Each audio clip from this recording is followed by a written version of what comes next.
ఆ శాంతి, మహాశాంతి అనే స్థితిలో కానీ మీరు ఉండగలిగితే, మీరు జీవితంలో ఏ సమస్యలైనా ఎఫర్ట్లెస్గా దాన్ని ఆ ఛాలెంజెస్ని కాంకర్ చేయగలుగుతారు. మీరు జీవితం ముందుకు వెళ్ళాలంటే మీరు మీ ప్రాబ్లమ్స్ని సాల్వ్ చేయాలి.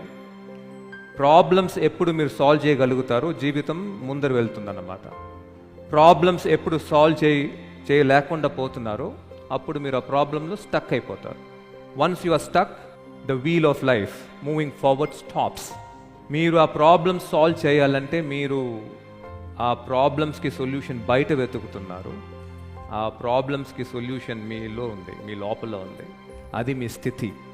మీ స్థితి ఎంతకెంత పవర్ఫుల్గా ఉందో అంతకంత ఎఫర్ట్లెస్గా మీరు ఆ ప్రాబ్లమ్ని సాల్వ్ చేయగలుగుతారు. ఒకవేళ మీ స్థితి స్ట్రెస్, యాంగ్జైటీ, అలా చాలా స్ట్రెస్ అయిపోయారంటే మీరు ఆ ప్రాబ్లమ్ని అసలు సాల్వ్ చేయలేరు. సో మీకు ప్రాబ్లం అనేది బయట కాదు, మీకు యాక్చువల్ ప్రాబ్లం అనేది మీలో ఉంది, మీ లోపల ఉంది. అది ఎలా డిజాల్వ్ చేయాలి, దాంట్ నుంచి ఎలా బయటపడాలి అనేది ఈరోజు మీరు నేర్చుకోబోతున్నారు. Are you all ready?